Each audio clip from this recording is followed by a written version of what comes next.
Hello my dear students, मैं Meenakshi from VM academy classes Nashik. बच्चों, हम देख रहे हैं क्लास 12 का chapter number 3 kinetic theory of gases and radiation, और आज है उसका लेक्चर नंबर 10 जिसमें हम टॉपिक स्टडी करने वाले हैं absorption, reflection and transmission of heat radiation. तो ये टॉपिक हम लोग ऑलरेडी 11th स्टैंडर्ड में स्टडी कर चुके हैं। बहुत सारे बेसिक कंसेप्ट्स हम वहीं से उठाने वाले हैं, लेकिन मैं डोंट वरी, मैं एक्सप्लेन करूंगी उनको वापस से। तो 11 की कुछ बेसिक कंसेप्ट्स हम लोग देखेंगे, उसके बाद ही हम लोग ये टॉपिक स्टार्ट करेंगे। टॉपिक बहुत ही इजी है, पूरा थ्योरेटिकल है, इसके ऊपर कोई भी न्यूमेरिकल्स नहीं है। तो चलो स्टार्ट करते हैं।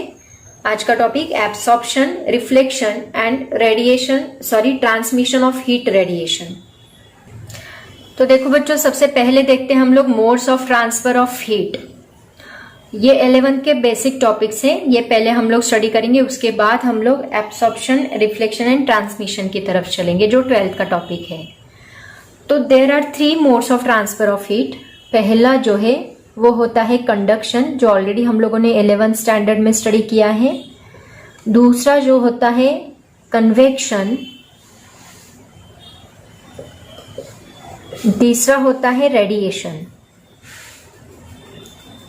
तो कंडक्शन, कन्वेक्शन एंड रेडिएशन, ऐसे 3 मोड्स होते हैं हीट ट्रांसमिशन के। जनरली कंडक्शन जो होता है वो सॉलिड में होता है, कन्वेक्शन लिक्विड में होता है एंड रेडिएशन गैसेस में होता है। ऐसे 3 एग्जांपल्स मैं आपको दे सकती हूँ। तो देखो कंडक्शन का मतलब क्या, इसके लिए मैं आपको बेस्ट एग्जांपल देती हूँ। देखो सपोज कंसीडर करो ये क्लास भरा हुआ है, अपना क्लासरूम है और ये सब स्टूडेंट्स यहाँ पे बैठे हुए हैं, राइट। ये 1 स्टूडेंट है, ये 2 स्टूडेंट, 3 स्टूडेंट, ऐसे बहुत सारे स्टूडेंट यहाँ पे बैठे हुए हैं। और सपोज मुझे ये मार्कर ये स्टूडेंट से लेके ये स्टूडेंट तक ट्रांसफर करना है। 1 2 3 4 5 6 स्टूडेंट तक ट्रांसफर करना है। तो ये कैसे कैसे ट्रांसफर हो सकता है, देखो पहले तो ये स्टूडेंट क्या करेगा, मार्कर को कैसे ट्रांसफर करेगा, ये स्टूडेंट इसके पास देगा, ये स्टूडेंट इसके पास देगा, ये स्टूडेंट इसके पास, ये स्टूडेंट, ऐसे लास्ट स्टूडेंट तक मार्कर ट्रांसफर होगा। दूसरी मेथड क्या हो सकती है, ये स्टूडेंट यहां से उठेगा और डायरेक्टली इस स्टूडेंट के पास जाके उसको मार्कर देगा। और तीसरी मेथड क्या हो सकती है, ये स्टूडेंट डायरेक्टली हवा में से इस मार्कर को थ्रो करेगा, ये स्टूडेंट उसको कैच करेगा, राइट। मतलब ऐसे 3 मेथड से जो अलग अलग वे से मार्कर ट्रांसफर कर सकते हैं। तो जो पहली मेथड हमने देखी, उस मेथड में आपने ऑब्जर्व किया एक स्टूडेंट का माइग्रेशन हुआ क्या, मतलब मूवमेंट हुई क्या एक जगह से दूसरी जगह, बिल्कुल भी नहीं। माइग्रेशन मतलब एक जगह से दूसरी जगह जाना। तो यहाँ पे ये जो स्टूडेंट है अपनी जगह से बिल्कुल भी नहीं हिला, फिर भी उसने मार्कर को ट्रांसफर किया ये स्टूडेंट तक। कैसे, 1 by 1, मतलब 1 स्टूडेंट टू अनदर स्टूडेंट। तो यहाँ पे विदाउट माइग्रेशन मार्कर ट्रांसफर हुआ। सेकेंड मेथड जो हमने देखी उसमें ये स्टूडेंट उठ के यहां से गया, मतलब यहाँ पे माइग्रेशन हुआ, राइट ना। सो विथ माइग्रेशन यहाँ पे मार्कर ट्रांसफर हुआ। और तीसरी मेथड में उन्होंने क्या किया, ये जो एयर मीडियम था वो एयर मीडियम का यूज करके उसने मार्कर थ्रो किया, राइट। वैसे उन्होंने एयर मीडियम का यूज नहीं किया, डायरेक्टली उस मार्कर को थ्रो किया। तो यहाँ पे देखो, अगर हम ये स्टूडेंट्स की जगह पे कोई मॉलिक्यूल कंसीडर करते हैं या फिर कोई सब्सटेंस कंसीडर करते हैं, तो ये सब्सटेंस है सपोज, तो ये सब्सटेंस के क्या हो गए, मॉलिक्यूल्स हो गए। तो अगर हीट हमें ट्रांसफर करनी है from 1 molecule to another molecule, तो यहाँ पे सपोज कंसीडर करो रॉड का एग्जाम्पल हम लोग लेते हैं, इसको मैं रफ करती हूँ। लेकिन उसके पहले मैं आपको बता दूं, देखो ये जो यहाँ पे उन्होंने पहली स्टेप में जो हीट ट्रांसफर मार्कर ट्रांसफर किया विदाउट माइग्रेशन, ऐसी मेथड को हम लोग बोलेंगे कंडक्शन। जहां पे माइग्रेशन हुआ उसको हम बोलेंगे कन्वेक्शन, और जहां पे थ्रो किया उसको हम बोलेंगे रेडिएशन। अब मैं आपको इसके एक्चुअल एग्जांपल्स बताती हूँ। ये एक एग्जांपल था कि मार्कर कैसे कैसे ट्रांसफर हो सकता है। अब मार्कर की जगह पे हम लोग क्या कंसीडर करेंगे, हीट, जो कि हमें क्या करनी है, ट्रांसफर करनी है। कहां से कहां, 1 प्लेस टू अनदर प्लेस हमें हीट को ट्रांसफर करना है। तो कैसे कैसे ट्रांसफर होती है, देखो सॉलिड में कैसे ट्रांसफर होगी, लिक्विड में कैसे ट्रांसफर होगी, गैसेस में कैसे ट्रांसफर होगी, उसके एग्जाम्पल देखे मैं आपको बताती हूँ। तो सबसे पहली जो मेथड है कंडक्शन, इसके लिए हम लोग एक रॉड लेते हैं।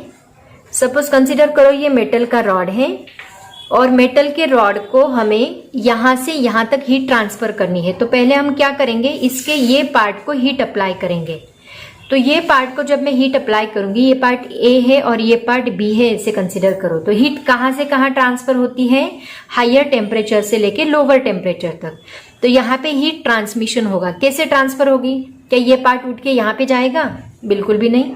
क्या होगा? पहले ये पार्ट हीट होगा, यहाँ के मॉलिक्यूल्स पहले हीट होंगे, फिर यहाँ के मॉलिक्यूल्स को हीट ट्रांसफर करेंगे, फिर यहाँ के मॉलिक्यूल्स इनको हीट ट्रांसफर करेंगे।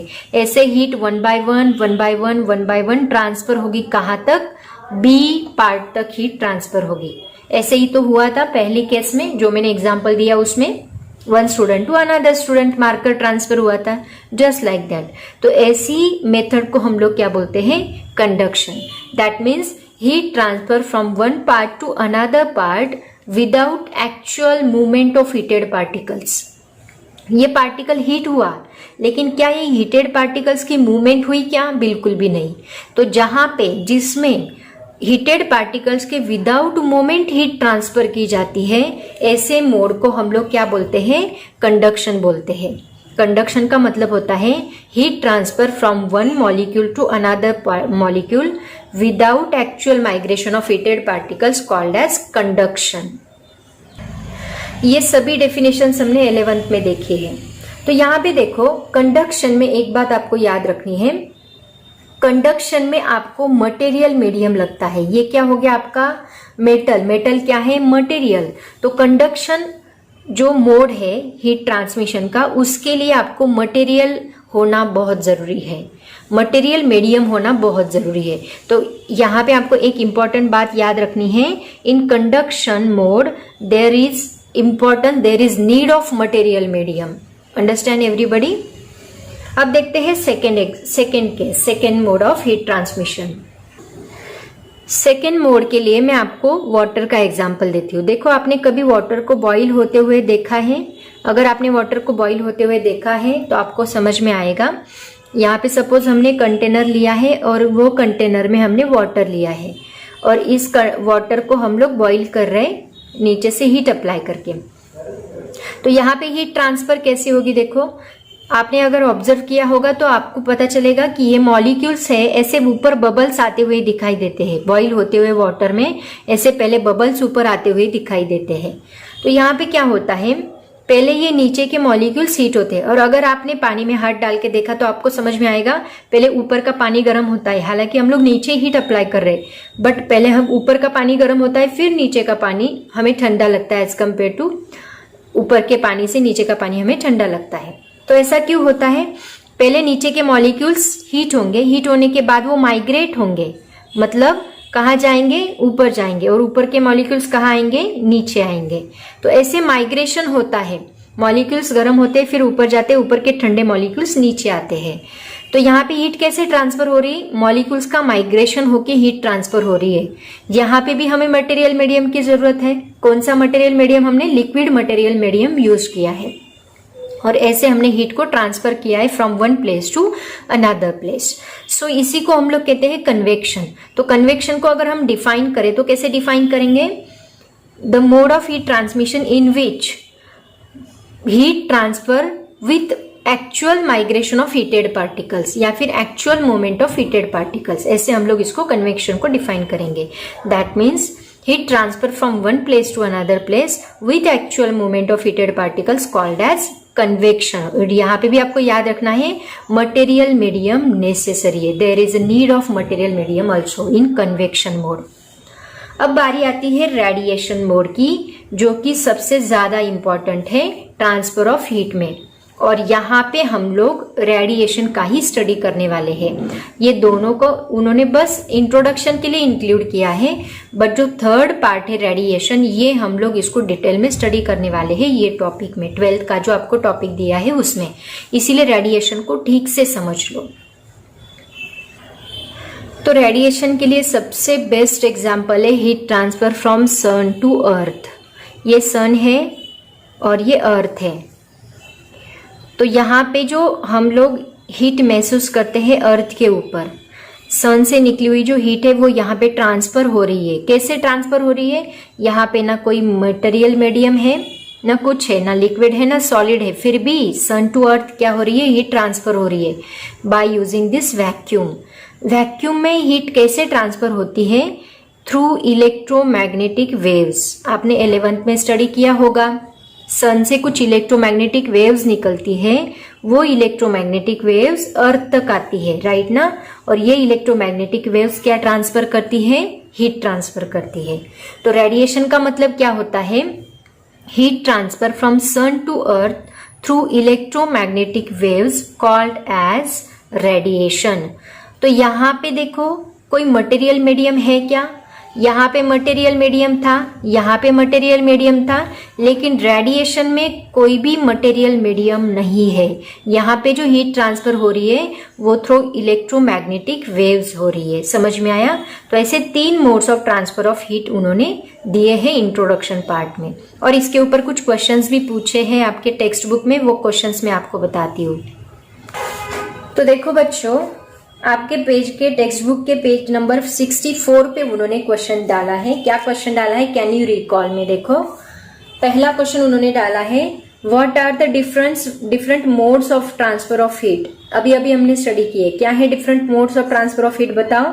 Conduction, convection and radiation are different modes of transfer of heat. तो ये 11 का टॉपिक उन्होंने उसके ऊपर क्वेश्चन पूछा है।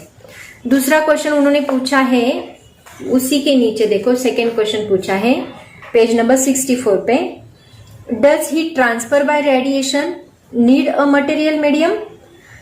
हीट ट्रांसफर बाय रेडिएशन के लिए मटेरियल मीडियम की जरूरत होती है क्या? अभी अभी मैंने आपको बताया, नो, हीट ट्रांसफर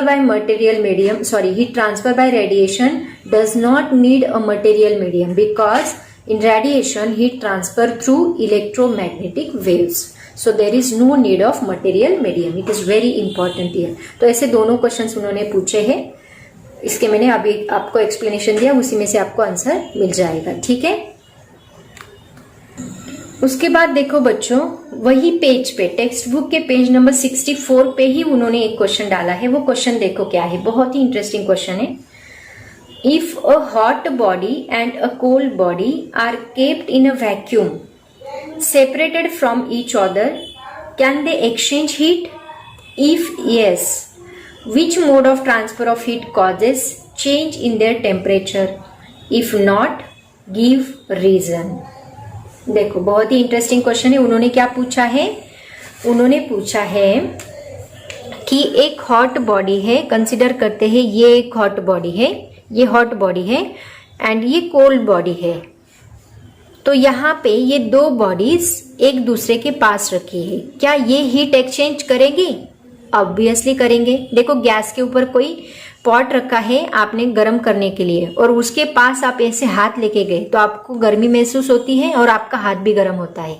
आपका हाथ ठंडा है, वो पॉट गर्म है, तो वहां से हीट ट्रांसफर हो रही है हमारे हाथ में। कि कहां से कहां ट्रांसफर होती है हीट? हायर टेम्परेचर से लोअर टेम्परेचर पे। तो यहाँ पे हीट ट्रांसफर हो रही है कहां से कहां? ये हॉट बॉडी से कोल्ड बॉडी की तरफ हीट ट्रांसफर हो रही है। कैसे हो रही है? थ्रू इलेक्ट्रोमैग्नेटिक वेव्स, क्योंकि रेडिएशन में कोई मटेरियल मीडियम की जरूरत नहीं होती है, वैक्यूम थ्रू हीट ट्रैवल होती है from hot body to cold body.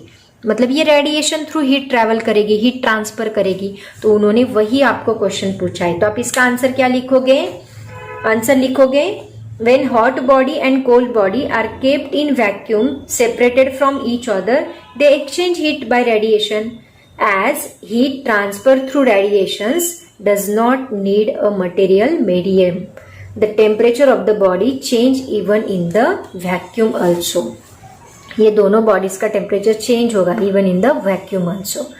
बराबर है। अगर ये बॉडी है इसके पास रखी है तो इसकी हीट इसको लगेगी, उसकी वजह से इस बॉडी का टेम्परेचर भी चेंज होगा, और ये बॉडी अपनी हीट लूज करेगी, इसका भी टेम्परेचर चेंज होगा। ये हीट लूज करेगी और ये उसको एब्जॉर्ब करेगी, मतलब ये हीट ट्रांसमिट कर रही है इसकी तरफ और ये क्या कर रही है? इसको एब्जॉर्ब। यहाँ पे इवॉल्व हो रही है हीट, यहाँ पे एब्जॉर्ब हो रही है, ये याद रखो, ठीक है? समझ में आया सबको? तो ऐसा उन्होंने क्वेश्चन पूछा है। उसके बाद देखो बच्चों, इसी के ऊपर जो क्वेश्चन अभी हमने स्टडी किया उसी के ऊपर हम एक टॉपिक स्टडी करने वाले, एक डेफिनेशन लर्न करने वाले, that is the thermal radiation. तो थर्मल रेडिएशन का मतलब क्या होता है? The electromagnetic radiation emitted by the bodies which are at higher temperature with respect to the surroundings is known as thermal radiation. मतलब अभी अभी हमने देखा कि एक हॉट बॉडी है जिसका टेम्परेचर कैसा रहेगा, बहुत ही हाई रहेगा। तो हाई टेम्परेचर की ये हॉट बॉडी क्या करेगी, इलेक्ट्रोमैग्नेटिक वेव्स थ्रू रेडिएशन करेगी, मतलब हीट ट्रांसफर करेगी विथ रिस्पेक्ट टू सराउंडिंग।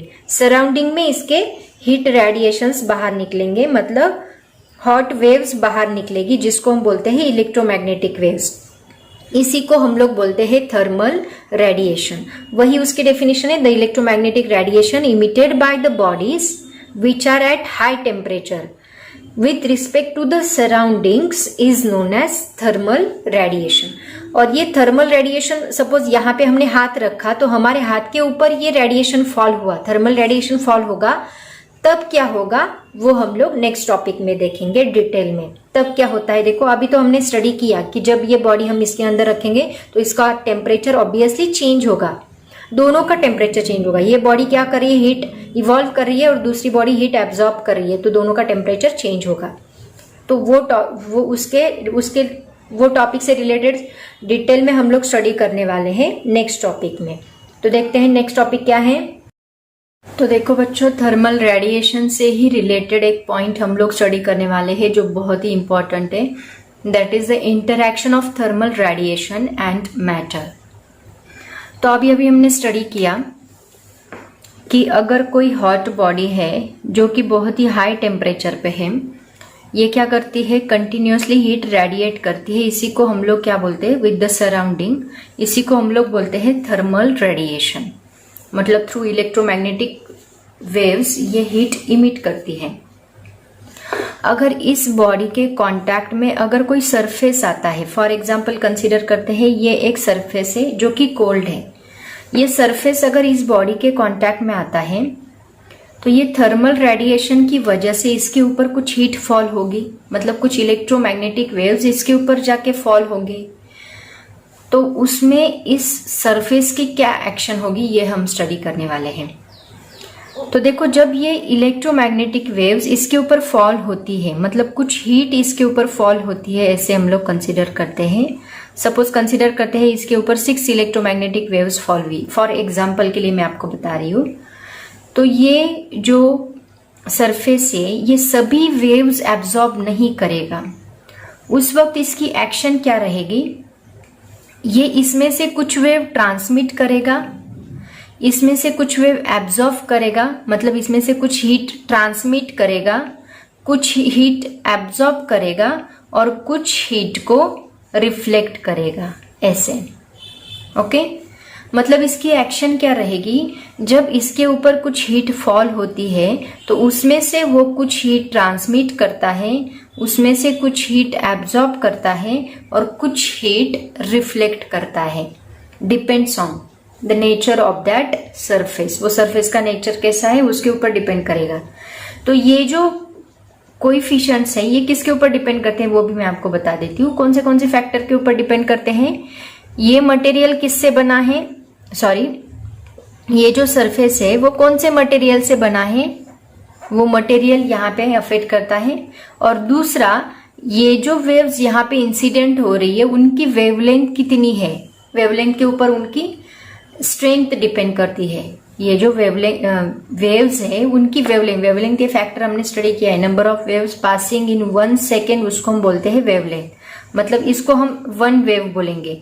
तो ऐसी 1 सेकेंड में कितनी वेव्स ट्रेवल कर रही है उसको हम बोलते हैं डिस्टेंस बिटवीन दिस 2 वेव्स, इसको फ्रीक्वेंसी बोला जाता है। बट ये 2 वेव्स के बीच में जो डिस्टेंस है उसको हम वेवलेंथ बोलते हैं। तो ये वेवलेंथ जितनी कम उतनी स्ट्रॉन्ग वेव्स होती है, और वेवलेंथ जितनी ज्यादा इनवर्सली प्रोपोर्शनल होता है। वेवलेंथ जितनी कम उतनी स्ट्रॉन्ग वेव, वेवलेंथ जितनी ज्यादा उतनी वीक वेव्स। ओके, तो ये वेवलेंथ के ऊपर डिपेंड करेगा कि ये एब्जॉर्ब कितना करेगा, ट्रांसमिट कितना करेगा एंड रिफ्लेक्ट कितना करेगा ये मटेरियल। ओके, मतलब ये 2 फैक्टर के ऊपर डिपेंड करता है। तो ये एक्शन होती है इस सरफेस की, जब कोई हीट इसके ऊपर फॉल होती है तो उसमें से वो कुछ हीट एब्जॉर्ब करेगा, ट्रांसमिट करेगा एंड रिफ्लेक्ट करेगा। तो सपोज हम कंसीडर करते हैं ये जो हीट यहाँ पे फॉल हुई है वो Q जितनी हीट इसके ऊपर फॉल हुई है, तो इसमें से उसने कुछ हीट एब्जॉर्ब की, मतलब कुछ हीट इसने क्या की, एब्जॉर्ब की, QA हमने कंसिडर किया। कुछ हीट उसने रिफ्लेक्ट की, मतलब कुछ हीट इसने रिफ्लेक्ट की और कुछ हीट इसने ट्रांसमिट की। तो ये जो तीनों की एडिशन रहेगी वो आपको क्या मिलेगी, QA plus QR plus QT। ये फॉल हुई जो हीट है वो टोटल हीट आपको यहाँ पे मिलेगी। इन तीनों की जो एडिशन रहेगी वो टोटल हीट रहेगी जो इसके ऊपर इंसिडेंट हुई थी, राइट। मतलब इक्वेशन क्या बनेगा, Q is equal to QA plus QR plus QT। और इसी से रिलेटेड हम लोग कुछ फॉर्मूलेस लर्न करने वाले हैं। तो वो फॉर्मूले देखो, इससे रिलेटेड हम लोग 3 टर्म्स लर्न करेंगे। पहले मैं आपको फॉर्मूला बताती हूँ, उसके बाद वो टर्म्स बताऊंगी। तो देखो बच्चों, हमें फॉर्मूला क्या मिला, Q इज इक्वल टू जो इंसिडेंट हीट है दैट इज इक्वल टू, या फिर जो हीट हॉट बॉडी, जो हॉट ऑब्जेक्ट है जो हीट रेडिएट कर रहा है, that total heat is equal to क्या होता है, absorb heat plus reflect heat plus transmitted heat, ये तीनों की एडिशन। अगर ये होल इक्वेशन को हमने Q से डिवाइड किया तो हमें क्या मिलेगा, डिवाइड बाय Q किया आपने होल इक्वेशन को, तो हमें यहाँ पे इक्वेशन मिलता है Q Q cancel, 1 is equal to QA divide by Q plus QR divide by Q plus QT divide by Q। तो यहाँ पे हमें ये 3 रेशो मिल रहे हैं, तो इन 3 रेशोज को अलग अलग नाम है। ये जो QA डिवाइड बाय Q है, QA डिवाइड बाय Q, इसको कहा जाता है A, उसको डिनोट किया जाता है A से, और इसका नाम है, इसको कहा जाता है, it is called as coefficient of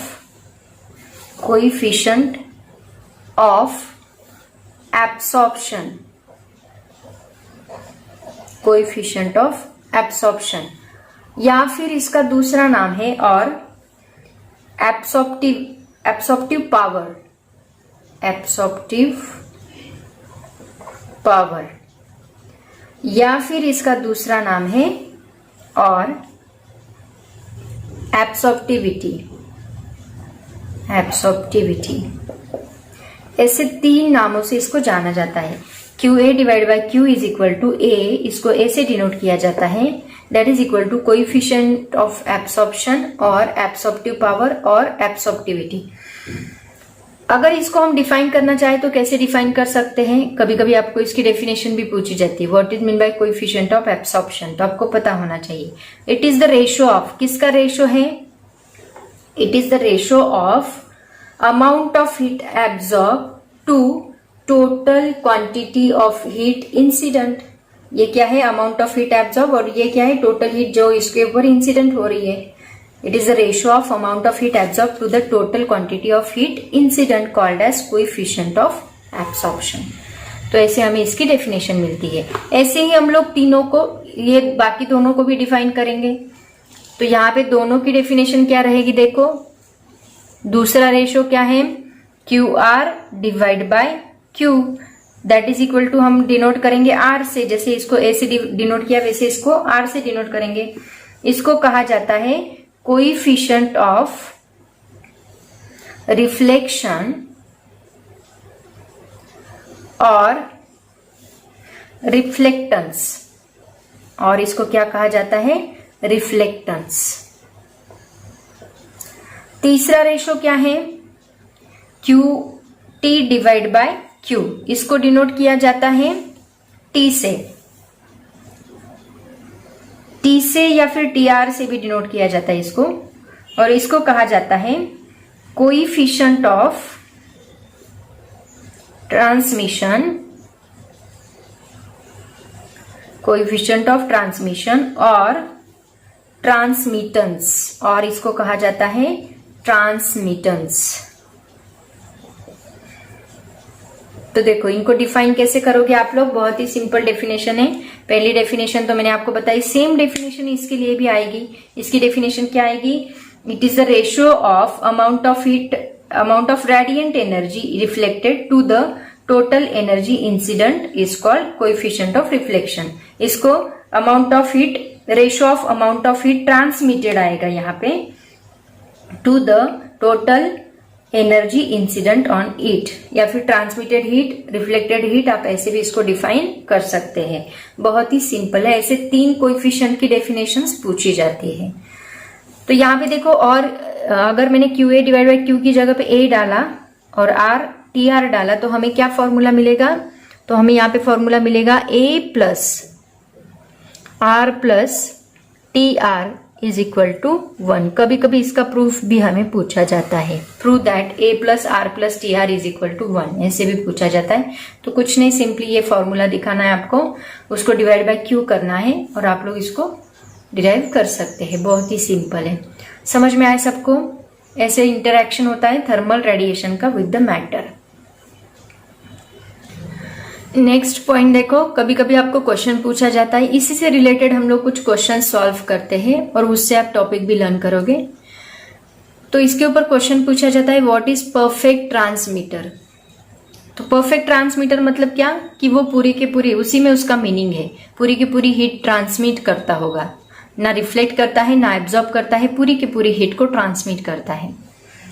तो यहाँ पे देखो हमारे पास रिलेशन क्या है, A plus R plus TR is equal to क्या है, 1। तो अगर यहाँ पे वो हीट रिफ्लेक्ट नहीं करता, इसका मतलब R इज इक्वल टू क्या रहेगा, 0। अगर हीट ट्रांसमिट नहीं करता, मतलब A इज इक्वल टू क्या रहेगा, 0। तो अगर इन दोनों की वैल्यू हमने 0 डाली तो 0 plus TR is equal to हमें क्या मिलेगा, 1। इसका मतलब TR इज इक्वल टू 1। तो इससे हम लोग ये कंक्लूड करते हैं कि ऑब्जेक्ट के ऊपर जितनी भी हीट इंसिडेंट हो रही है वो सभी के सभी हीट ट्रांसमिट हो रही है ऑब्जेक्ट में, right. That means we can conclude that the object is completely transparent to the radiation, और ऐसे ऑब्जेक्ट को हम लोग बोलते हैं परफेक्ट ट्रांसमीटर। समझ में आया?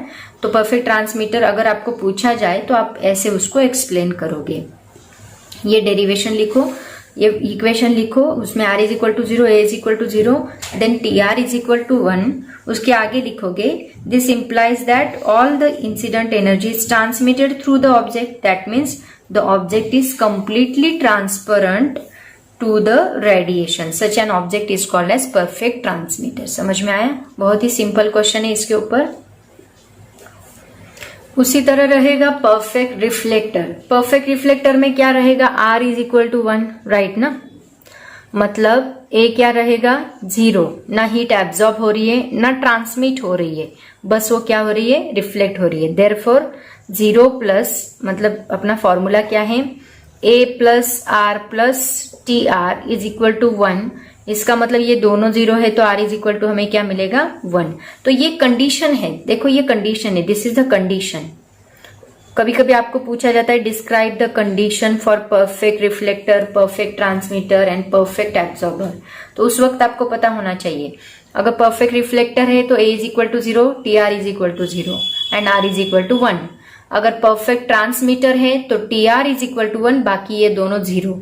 अगर परफेक्ट एब्जॉर्बर है तो A is equal to 1, R and TR is equal to 0। ये कंडीशंस है। तो कभी कभी आपको कंडीशंस भी पूछी जाती है तो आपको लिखते आना चाहिए। तो ऐसी बॉडी को यहाँ पे ना हीट एब्जॉर्ब हो रही है ना ट्रांसमिट हो रही है, ओनली रिफ्लेक्ट हो रही है, तो ऐसी बॉडी को हम लोग क्या बोलेंगे, परफेक्ट रिफ्लेक्टर बोलेंगे। नेक्स्ट है परफेक्ट एब्जॉर्बर। परफेक्ट एब्जॉर्बर मतलब A is equal to 1, R is equal to 0, TR is equal to 0। तो ये कंडीशन है फॉर परफेक्ट एब्जॉर्बर। देखो परफेक्ट एब्जॉर्बर को और एक दूसरा नाम है जो आपका नेक्स्ट टॉपिक है, इसको बोला जाता है परफेक्ट ब्लैक बॉडी। जो ब्लैक कलर होता है, black is a good absorber of heat, आपको पता होगा। तो जो ब्लैक बॉडी है, परफेक्ट ब्लैक बॉडी, मतलब जितना भी हीट हम उसके ऊपर इंसिडेंट करेंगे वो पूरा का पूरा हीट वो क्या करेगा, एब्जॉर्ब करेगा। तो ऐसी जो बॉडी होती है, एक्चुअली नेचर में ऐसी बॉडी अवेलेबल नहीं है, बट फिर भी आर्टिफिशियली एक ऐसी बॉडी बनाई है।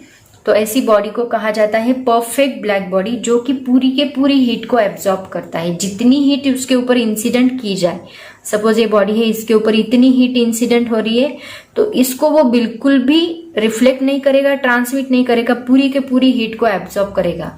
तो ऐसी बॉडी को हम क्या कहते हैं, that is perfect black body. तो कभी कभी वो ऐसे भी पूछते हैं what is the condition for perfect black body, तो आप लिखोगे R is equal to 0, TR is equal to 0 and A is equal to 1। Then this is the condition for perfect black body and it is also the condition for perfect absorber also. Okay? तो ये आप लोग याद रखोगे, इसके ऊपर कभी कभी क्वेश्चंस पूछे जाते हैं। इस टॉपिक के ऊपर सभी थ्योरेटिकल क्वेश्चंस है, इसके ऊपर कोई भी न्यूमेरिकल नहीं डाला है उन्होंने। ठीक है, देखो बच्चों, आपकी एक्सरसाइज में एक क्वेश्चन दिया है इसी टॉपिक के ऊपर। क्वेश्चन देखो क्या है, डिफाइन एथरमैनस एंड डायएथरमैनस सब्सटेंसेस। तो दो टाइप के सब्सटेंस होते हैं, एक होता है एथरमैनस एंड दूसरा होता है डायएथरमैनस।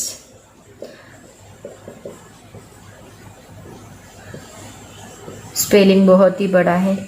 एथरमैनस का मतलब क्या होता है, जो सब्सटेंस ओपेक होता है, ओपेक टू थर्मल रेडिएशन। इसका मतलब क्या, do not transmit heat radiation incident on them, do not transmit heat radiation, इसको हम बोलते हैं एथरमैनस सब्सटेंस। इसके एग्जाम्पल कौन से देखो, फॉर एग्जाम्पल वाटर है, जो सब्सटेंस हीट ट्रांसमिट नहीं करता है, उसके ऊपर जो इंसिडेंट हीट हुई वो उसको ट्रांसमिट नहीं करता है, ऐसे सब्सटेंस को हम लोग बोलते हैं एथरमैनस। आयरन है, कॉपर है, तो ऐसे बहुत सारे एग्जाम्पल्स है एथरमैनस सब्सटेंस के। That means the substance which is largely opaque, और we can say that means do not transmit the heat radiation, called as athermanous substance. और इसकी अपोजिट क्या रहेगा फिर, डायएथरमैनस सब्सटेंस। इसका मतलब विच heat radiation can pass, which heat radiation can pass, heat को पास करने का काम करेगा, उसको हम बोलेंगे डायएथरमैनस सब्सटेंस। तो इसके एग्जांपल्स कौन से हैं, ग्लास है, क्वार्ट्ज है, क्रिस्टल्स, राइट ना, सोडियम क्लोराइड है, जो हीट रेडिएशन को पास करने का काम करते हैं। ऐसे सब्सटेंस को हम लोग बोलते हैं डायएथरमैनस सब्सटेंस, और जो ट्रांसमिट नहीं करते उसको हम बोलते हैं एथरमैनस। बहुत ही सिंपल डेफिनेशन है, the substance which do not transmit heat radiation called as athermanous, the substance which heat radiation can pass called as diathermanous substances. Okay, तो ये लास्ट डेफिनेशन थी इस टॉपिक की। ऐसे बहुत सारे क्वेश्चंस है जो सभी मैंने इस टॉपिक से रिलेटेड कवर किए हैं, थ्योरेटिकल क्वेश्चंस। टॉपिक बहुत ही इजी है, तो पढ़ाई करते रहो बच्चों। आज के लिए इतना काफी है। Thank you so much and bye bye.